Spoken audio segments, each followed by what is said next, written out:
So now we have force dried him till he's about 80% dry. We've put our styling product in, we've brushed it all out. So now we're ready to go on with the hot dryer. Now again, we like them to be standing up 4 square. This is a stand and stay.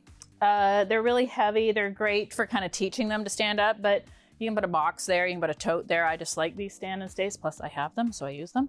But we pay a lot of attention to, again, those areas that we're paying attention to. So this neck being dried down, hocks being dried up. You'll get the idea as I'm using the dryer. I am going to use a pin brush. Remember, pin brushes always have straight pins, and a slicker brush. Slicker brushes always have bent pins. And I'm gonna try to not talk while the dryer is on. I'll try to stop it and explain things as we go along.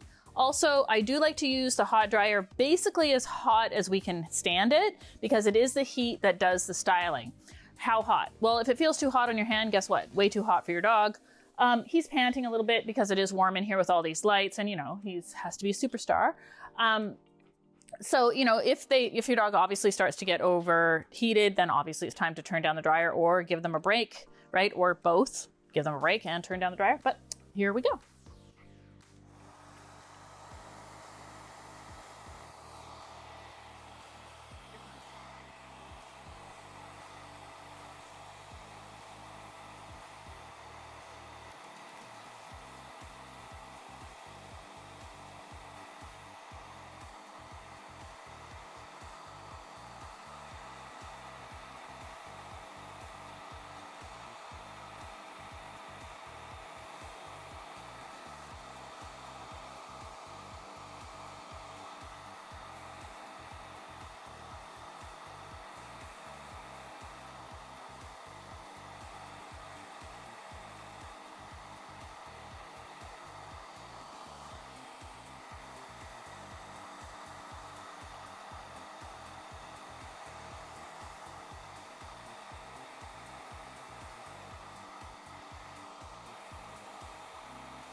So a few things about styling the dry.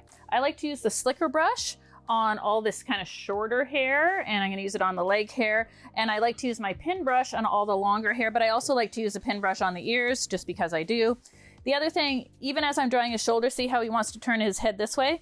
Well, this is all part of drying him. If I let his head turn this way, it's going to automatically cause this wrinkle right in here. So I'm just simply using my arm to make sure that he is staying in a nice straight line as I am drying him, and just reminding him of this is where his head needs to be. It's not a big ask to ask him to stand properly. And if you work with your dog over and over again, it's just going to make your life a lot easier to get the look that you want. Yeah, so I just wanted to stop and do that. And I'm really concentrating on this hair here.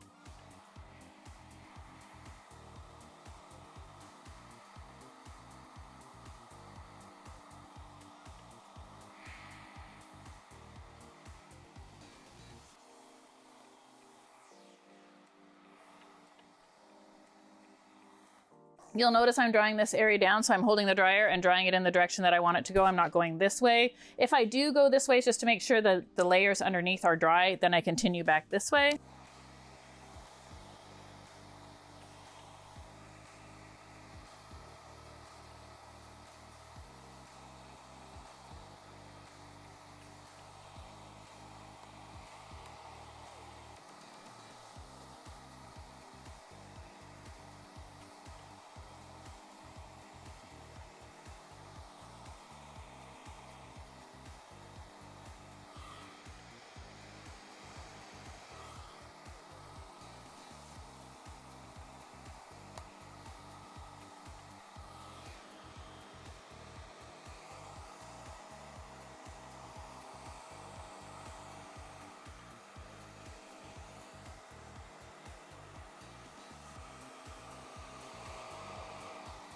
When I'm drying the hocks, I'm always drying the hawk hair out. You never want to dry the hawk hair in. You always want it to go up and out, because anything on the inside makes your dog look like they're moving close behind. It can also make them look cow-hawked. And you want to go up because naturally gravity is going to pull that hair down.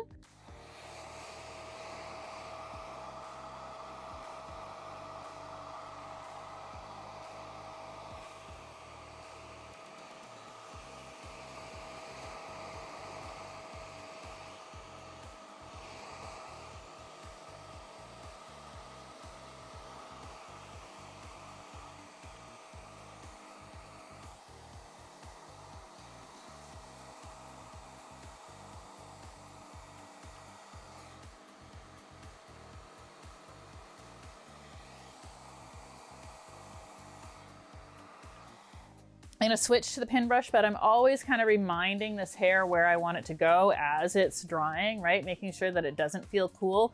If the hair feels cool to the touch, it's not quite dry.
Remember that we never want to dry this hair out, so we always want to dry it in because we want the length to give us that pretty outline, but we don't want it sticking out so it looks funny moving or standing, like they're wide in front. And you could see like he wasn't a big fan of me like drying this area, so I kind of had to change my methods so that I could get, this is a really important area to make your dog look fantastic. I'm going to switch to the slicker for the fronts of these legs, and then back to my pin brush for the rest of the furnishing.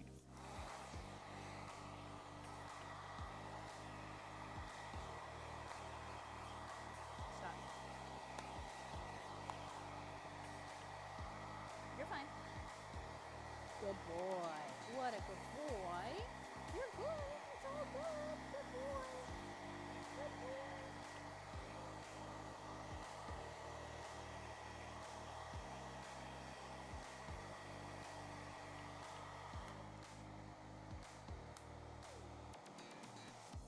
This is a very important area, this elbow area. We really want this to be dry, but also in. Make sure you get under this armpit area. It's very important when we're trimming the underline, but also very important when they're moving that this doesn't get forgotten and look stringy. You're fine, you're fine, you're fine.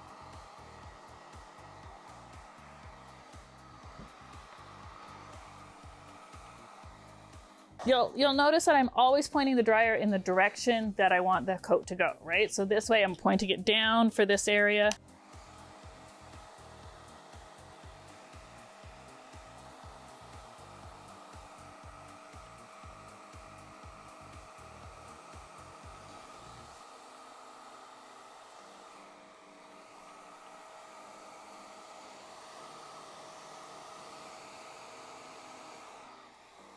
This stifle area also really important, right? Because we want this to show off the angulation. Remember that our dog's furnishings are an extension of their actual bone structure. We're not trying to recreate the wheel. That's when your dog looks out of balance when you're doing that. So it's an extension of the bone structure. And sometimes if you have a dog that's maybe a little bit over-angulated or a little bit under-angulated, yes, an extension of what the ideal bone structure would look like.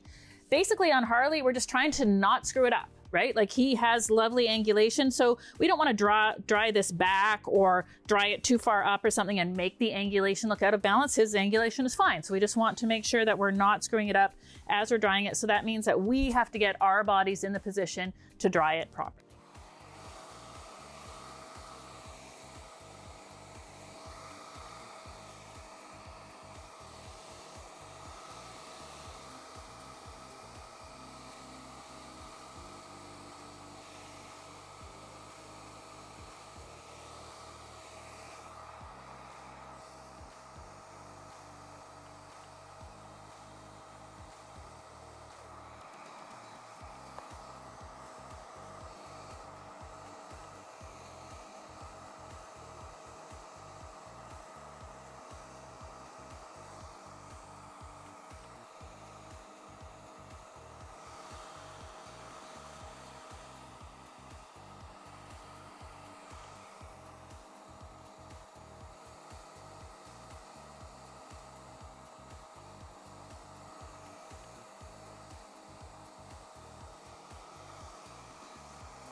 So now when we think we're finished with the drying process, we just kind of like take a look at him and we know that we've dried him properly. So now we can assess where he needs some trimming, right? So we can see that this shawl line here still needs a bit of trimming. This looks good. His furnishings look good. We just need to tidy up this line. And obviously the top of his tail needs some remedial trimming. And we're just going to finish up his trimming and make sure that he looks perfect. Hi guys, thanks for joining us for our latest Leading Edge Dog Show Academy tutorial. Don't forget to go to leadingedgedogshowacademy.com to see some of our premium content and webinars where we go in depth on grooming, training, and so much more. Of course, we would love for you to like and subscribe so you don't miss another video here on YouTube. And if there's something that you would like to see that you haven't yet seen on our YouTube channel, of course, just drop it in the comments below and we'd be more than happy to bring you that content. So once again, I'm Allison from Leading Edge Dog Show Academy, and I really hope that you enjoyed today's tutorial.